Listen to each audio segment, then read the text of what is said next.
Attorney Baraan, isa sa mga batas na ginagawa namin ay yung pag nag-retire ang isang opisyal ng PCG ay makakuha sila ng one rank higher.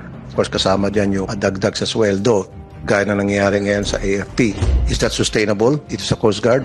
We believe po na it will have a fiscal impact po. What do you mean Consider- fiscal impact?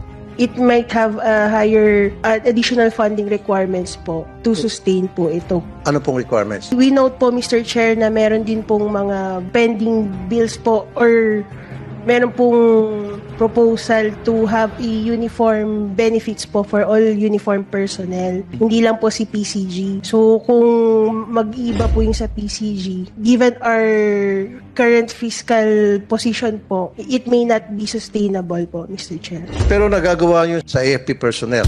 Ba't hindi natin pwedeng gawin sa PCG? Even sa PNP personnel, nagagawa din yon. So,